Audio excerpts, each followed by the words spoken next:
राजा था, उनके कोई संतान नहीं थी, लेकिन राजा और रानी शिव की बहुत पूजा करते थे, बहुत ही पूजा करते थे।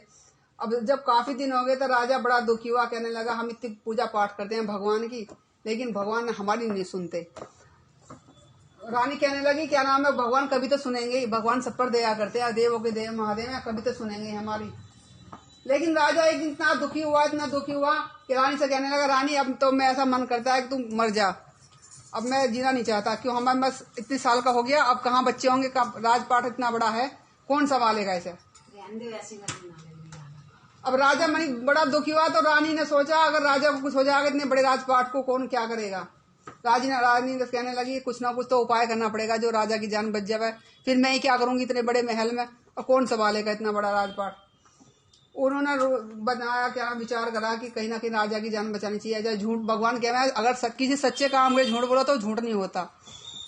तो उसने झूठ बोला। कुछ दिन बाद रानी कहने लगी राजा साहब ऐसा मुझे तो दिन चढ़ रहे हैं, मैं तो प्रेग्नेंट हूँ, माँ बनने वाली हूँ।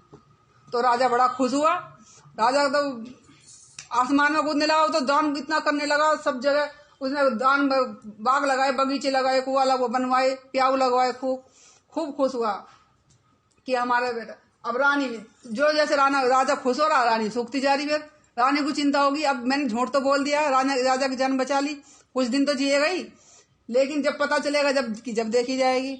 अब रानी वो चिंता में करने लगी। रानी दासी कहने लगी रानी साहब ने तो मैं क्या होगा, तुम जो चिंता में सूख रही हो, क्योंकि ऐसा ऐसा हमारा राजा ऐसे। एक दिन वो अपने मन की बात करने बैठ गई दासी से कि ऐसे ऐसे राजा साहब ऐसे कह रहे थे, तो मैंने उसे अपने बताया, झूठ बोल दिया कि मैं प्रेग्नेंट हूँ, और अब मेरे तो कुछ भी ना। अब राजा कहने लगे भाई आज 1 महीना, कल 2 महीना, तो राजा तो दिन गिनने लगे। तो रानी उसने अपने मन की बात की, तो रानी दासी कह लगी रानी साहब भगवान सब पर दया करे, तुम जो झूठ बोल दिया वो तो बोल दिया, उसे तुम छुपाए रखो, भगवान सुनेंगे सबकी, अब तुम ऐसी आगे चलाए जाओ। अब भैया ऐसी चलता रहा, 1 महीना हुआ, 2 महीना। पहले रानी जब 3-4 महीने में पेट दिखने लगे तो उसने थोड़ा कपड़ा बांधने लगी। जब 8-9 महीने का हो गया तो राजा कह लगे रानी अब तो 9 महीने होने जा रहे हैं, अब तो होने। हाँ राजा साहब अब तो 9 महीने हो गए। तो ऐसे उन्होंने विचार बनाते रहे दिमाग, अब भैया घर बसाने के लिए सत्य झूठ बोलने पड़ेंगे, सब काम करने पड़े। अब तो रानी और वो दासी दोनों आपस में विचार बात बनाए करी, मिलाए करी अपने विचार। तो वो कहने लगी अब हमें राजा साहब से जा ऐसा कह गया रानी के दर्द हो रहे हैं, और वो जंगल में बच्चा ऐसा है, पंडित ने बताया कि जंगल में पैदा होना चाहिए कि कोई ना देखे उसे, भाई बच्चे को। तो राजा से रानी ने उस दासी ने कह दिया कि राजा साहब रानी के दर्द हो रहे हैं, उन्हें जंगल में ले भेजो, और क्या नाम है कि वो देख ना पावे बच्चे को, जब वो ठीक ठाक हो जाएगा जब हम यहाँ ले आएंगे। राजा ने व्यवस्था कर दी, जंगल में चली गई दोनों, राजा रानी दासी को लेकर चली गई, और वहां 2-4 दिन रहे वहां। अब कह रहे जाना तो है ही है, वापस तो आ जाना ही है। भैया उन्होंने विचार करा अब क्या ऐसी बैठे, भगवान सब पर दया करे, दिमाग तो कहीं ना कहीं जब काम बनाना होता बुद्धि बेबुद्धि को भी बुद्धि आ जावे। तो वहां उन्होंने क्या होगा, एक वजह से जंगल में घूम रहे थे, एक मुर्गी से घूम रही थी वहां, वो उन्होंने पकड़ ली। अब रानी कह लगी दासी कि ऐसा ऐसे ले चलो, जो भगवान करेगा देखा जाएगा। अब उन्होंने क्या करा, जल्दी ले गया उसे, कपड़े में लपेटा, वो लेके चली आई, और उसके पैरों में पजे बांधी की छम छम बोलेगी वो। अब राजा महलों में आई, राजा साहब बेटी हुई है। राजा बड़ा खुश हुआ कि मेरे घर में लक्ष्मी आई है, बेटे उन्होंने जग जोना खूब लगाए, मेरे घर में बेटी आई है। तो रानी से जब मिले तो उन्होंने कही वो पंडित ने एक बात बताई है, क्या नहीं, जब तक लड़की शादी नहीं होगी तब तक तुम मुंह नहीं देखोगे। अच्छा, अब 18 साल 20 साल से पहले तो शादी ना हो, तो अब राजा 20 साल तक और जी गया। अब भैया 20 राजा रानी सुनता रहेगा, जैसे जब वो घूमती रहे कमरे में, बंद कर दे कमरे में, छम छम बोले राजा के हमारी बेटी 1 महीने की होगी, 2 महीने की होगी। राजा ऐसे दिन गिनने लगा, राजा भी खुश, रानी भी खुश। न्यू तो है ही भाई, घर तो बस ही रहा है, सुहाग बन रहा है उसका, और झूठ तो चल ही रहा, जब तक चल रहा है जब तक ठीक है। अब जब 18 साल की होगी, अब राजा कहने लगा रानी साहब अब तो हमारी बेटी जवान होगी, क्योंकि हाँ राजा साहब जवान होगी, अब तो ऐसा करो लड़का देख लो, जब भी शादी कर देंगे जब भी देख लियो। अब राजा ने कही उनका ठीक है भाई, शादी कर देंगे जब। अब वो राजा ने जब दूध भेज दिए लड़का देखने के लिए, शादी पक्की करी है, शादी के दिन रखी गई। अब शादी जब बारात लेके लड़का आया तो रानी कहने लगी, सोचने लगी दासी से क्या अब तो हमने अब झूठ बोल लिया, 18 साल झूठ बोल लिया, अब कैसे करें। उनका कोई बात ना, चलो। तो रानी जो उससे मिलने गई लड़के दूल्हे से, और मिली, उसने कही ऐसे ऐसे क्या नाम है, उन्होंने अपनी सारी अब बीती सुनाई कि मेरा कोई बच्चा नहीं था, मैंने राजा ऐसा मरने जा रहा था, मैंने झूठ बोला उनसे, और मेरा कोई लड़की नहीं है, मेरे पास तो एक मुर्गा है, मुर्गी है, मतलब जानवर है, पक्षी है। तो जो कहा मैं तुम्हें बहुत सारा धन दूंगी, लेकिन तुम जैसे भी शादी कर लेना। आदमी पर ठीक है। मोगली हाँ, मतलब मोगली का मतलब मुझे कुछ भी कह दो, पक्षी बगला कह दो, मुर्गा कह दो, मुर्गी कह दो, वो तो उसकी लैंग्वेज थी ना उधर की। मोगली ना, वो तो बगले को बुगली कह रहे, बुगली हाँ, बुगली। तो क्या नाम है, उसे ले आए। अब जो उसे राजा कहने लड़का बड़ा समझदार था, उसे भगवान ने ज्ञान दिया, तो वो उसने कही ठीक है। तो उसने वहां जब फेरा वो बैठा नहीं तो तुम फेरा बैठाओ, कपड़ा लपेट के उसने अपने गोद में लिया। अब पंडित से कही कि भाई फेरे डाल दो। पंडित क्या, लड़की तो आई ना, तो पंडित जब ये लड़की है तुम फेरे डाल दो। अच्छा, फिर पंडित ने फेरे पढ़ दिए। अब जो विदा हो गई, अब विदा होगी तो राज में बैठ गया। वो लड़का सोचने लगा अब तो मैंने यहाँ तो इनकी रात बचा ली, अब मैं अपने घर जाऊंगा तो अब कैसे करूंगा। अब वो गाड़ी में बैठ कर चली गई। अब जब उधर अपने घर पहुंची तो वहाँ सब अड़ोस पड़ोस में माँ बाप, माँ भी, बहन भी सब आई देखने को, भाई बहू आएगी, बहू आएगी, उतार लो उतार लो। अब लड़का जो नीचे गाड़ी से नीचे उतर खड़ा हो गया, कहने लगा मेरी बहू को एक सांप लगाओ, किसी ने देख लिया तो मर जाएगी, गेम कोई मत मुँह मत देखियो उसका। उसकी माँ कहने लगी ऐसी कहती बहू लाया तो मेरी पंडित ने कह दिया जो भी मुँह देखेगा वो मर जाएगी, मेरी बहू मर जाएगी, मुँह मत देखियो। वही सब मना कर दिया उसने, सब चले गए। तब वो अपने कमरे ले उठाए, सब निकले या कमरे में ले गया और रहन सहन लगे। अब क्या करे, पर वो जैसा लड़की थी तो वो बात करेगी रही, बुगली ही थी, पक्षी के रूप में उसे बात करेगी रही राजा लड़के से।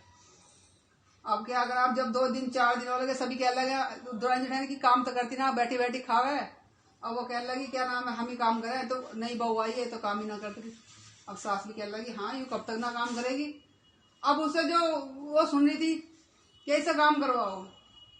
अब वो अपने उस आदमी से कहने लगी ऐसा तो मैं भी काम करूंगी, जो तुम्हें काम को बतावे ना तुम्हारी मम्मी तो मैं पकड़ दूंगी, तुम ले आइयो। अच्छा, अब उसने क्या करा, हम भी देखें कैसी बहू आई है, हमें बहू ही ना दिखावे। जो कमरे में लाकर बंद कर दी उसे, रोटी पानी दाना पानी ले जा कमरे में धर दे राजा लड़का। अब भैया दिन कटने लगे, वो जो काम हो गया उसने दाल दी, क्योंकि दाल साफ कर दी, उसमें कंकड़ पत्थर सब भर दिए, सारी दाल एक जगह मिला दी और दे दी, क्योंकि साफ कर देगी। वो बैठी बैठी अंदर मेरी बहू कहाँ साफ करी, उसने दिया दे तो आया। अब क्या लगा मेरी माँ ने ये दिया साफ करने, उन्होंने अच्छा कोई बात नहीं, थाली उधर दो। उसने सारी दाल वाल कंकड़ पंकड़ सब अलग अलग ढेरी लगा दी। और वो कह रहा बढ़िया बंद है ये तो, ऐसी तो बुगली नाम की है पर काम तो अच्छे करा। उसने सारे ढेर लगा दिए, अपनी माँ को दिया, वो देगा तब बहू बड़े अच्छे साफ काम करे। एक एक दाना चुप दिया, एक पत्थर अलग कर दिया चुप चुप के उसने। हाँ बहू तो बड़ी अच्छी है ये। तो भैया एक दिन काम करा, फिर तो आदत पड़ जावे। फिर उन दोनों के दूसरे दिन आप चौका लगा ले। बहू कहती चौका लगा लिया कल को। अच्छा कहता ऐसा करियो कि तुम जो अपनी माँ से कह दियो गोबर और मट्टी घोल के धर देंगी और सब उठे ना, कोई भी देखेगा तो मैं मर जाऊंगा, फिर कोई मुझे देख लेगा दूंगा। अच्छा, अब उसने राजा के लड़के ने गुलवा के धरवा दिए। और वो सुबह भैया जब सब सो गए, उसने रात में ही अपने पंखों से सारा पेंट कर दिया, डिजाइन भी बना दिया सुंदर सुंदर। और सब उठाए, सब देखे और यूपी हमारा घर कैसा हो गया, हमारा घर कैसा हो गया, नीचे पोता वोता सब फेंक दिया उन्होंने। बड़ी तो बहू तो बड़ी अच्छी आई है, बड़ी बहू तो बड़ी कमेरी आई है। सब ऐसे वाह वाह करे, पर बहू नहीं दिखाई ना कैसी बहू है। सबके मन में यूं ही रही, बहू नहीं देखी हमने कैसी है। काम बड़ा अच्छा करा काम, भाई तो वाहवाही तो होने लगी उसकी। अब एक दिन राजा का वो अपने दोस्त की शादी में चले, कहीं चला गया। अब वो बेचारी भूखी प्यासी रहेगी, अब बाहर से मार गया ताला। अब वो क्या करे, और वो अब आवा 1 घंटे में, आवा 2 घंटे में, तो सुबह से शाम होगी। अब उसे क्या पानी के मार, जब आदमी पानी को ना मिले तो बड़ा दम निकलने लगे आदमी का। और तो वो क्या करे, वो जंगला था उसमें को उड़ गया, उड़ता उड़ती गंगा किनारे पहुंच गई। अब गंगा के किनारे पहुंच गई तो वहां उसने पानी पीने लगी। अब जब उसमें पानी पीने बैठी तो उसके पैरों में घुंघरू थे, वो भीग गए। अब उसको उड़ ना पावे। अब जब उड़ ना पावे तो उसके मन में टेंशन होगी कि भाई अब मैं घर कैसे जाऊंगी, अब मेरा पति आएगा तो वो नहीं गया, पता नहीं कहाँ भाग गई, मेरे माँ बाप की बदनामी होगी। तो वो सोच तो थी एक लड़की की तरह। अब भैया उसमें बड़ी टेंशन। वो वहाँ 2 साधु बैठे थे महात्मा, वो नमः शिवाय का जाप करे थे, गंगा किनारे बैठे नमः शिवाय का जाप करे। तो वो उसने सुन रही थी कि ये बाबा नमः शिवाय का जाप कर रहे हैं, हो सकता है कुछ अच्छा काम हो अब मेरा भी उद्धार हो जा। तो वो रो रही है और नमः शिवाय का जाप करने लगी वहाँ बैठे बैठे। अब महादेव देख रहे, महादेव भोलेनाथ तो ऐसे हैं, कहीं भी पहुंच जाए अंतर्यामी है, ऑर्डर दानी है। और जब ये वहां पहुंचे बाबा एक साधु का रूप धारण कर गया, तो कहने लगे कि बेटी तुम क्यों रो रही हो?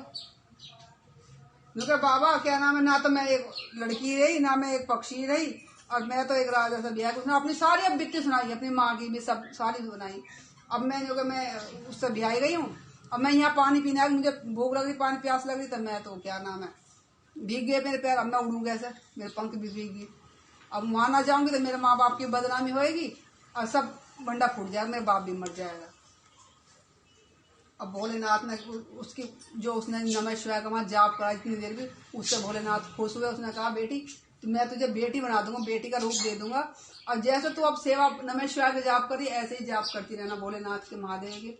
तो उसने कहा बाबा मुझ पर दया करो कि मुझे पक्षी से इंसान ही बना दो, जब भी मैं इंसान की जिंदगी जी रही हूँ, मेरे माँ बाप की भी इज्जत बच जाएगी। तो उन्होंने एक बड़ी सुंदर कन्या बना दी और उसे उसके घर पहुंचा दिया बाबा ने। अब जब भैया रात को लड़का आया, उसे बड़ी याद आई कि अरे भागा भागा आया कि मैं तब बोगली को वहीं छोड़ के आया कमरे में, वो तो मर गई आज प्यासी, ना तो उसने दाना दे के आया, ना रोटी दे, कुछ भी न दे गया। जब वो आया तो उसने देखा कि कमरे में तो एक सजी धजी औरत बैठी है। वो भागा बाहर को, कहने लगा सोच समझ के, नहीं कहा मेरी बहू को किसने देखा? क्यों किसी ने ना देखा, वो फिर गया। तो वो कहने लगी नो कि मैं क्या नाम तुम अंदर आ जाओ, मैं यूँ बोगली हूँ मैं। तो वो अंदर बैठा के बातचीत करी, उसने अपनी सारी कथा सुनाई कि तुम चले गए, मुझे प्यास लग रही, मैं ऐसे ऐसे वहां चला, गंगा किनारे पहुंच गई। अब उड़ती कैसे, मेरे पंख भीग गए, मेरे पैर भी भीग गए। वहाँ बाबा दो साधु बैठे थे, वे नमः शिवाय का जाप करे थे, तो मैं भी नमः शिवाय का जाप करने लगी। तो वहाँ महादेव प्रकट हो गए, महादेव ने मुझ पर दया करी और मुझे लड़की का रूप दे दिया। अब मैंने तुम्हें अपनी सारी कथा सुना दी है जो मेरे साथ हुआ है। अब तुम किसी से कुछ मत कहना, अब तुम मेरे घर ले चलो मुझे। अब काफी दिन हो गए, बिला करके घर ले चलो।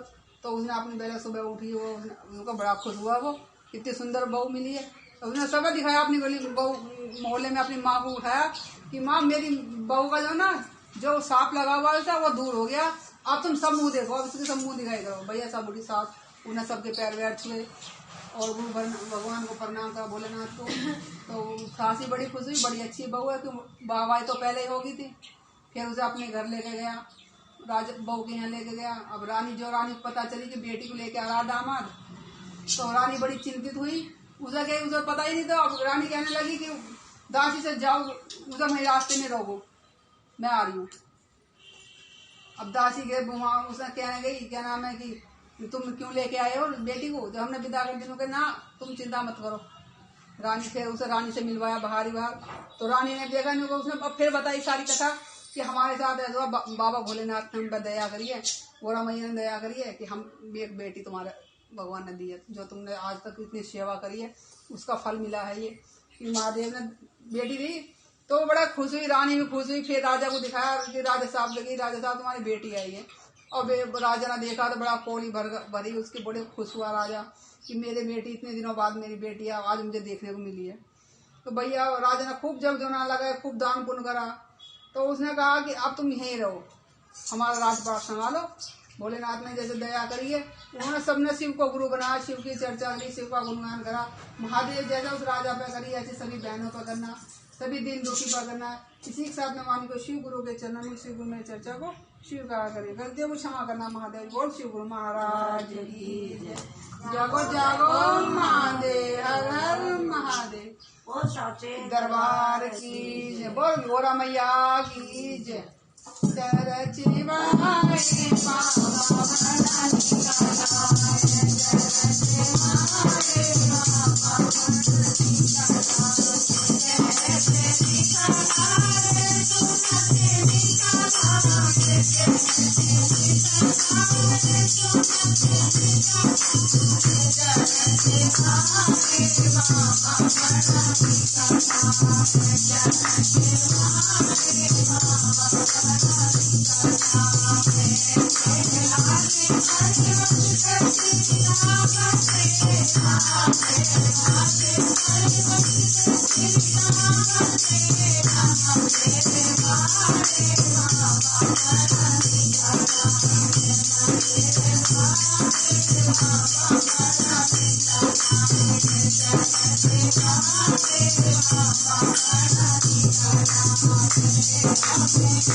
जागो जागो महादेव महादेव ओ साचे दरबार की जय, ओ लड्डू गोपाल की जय।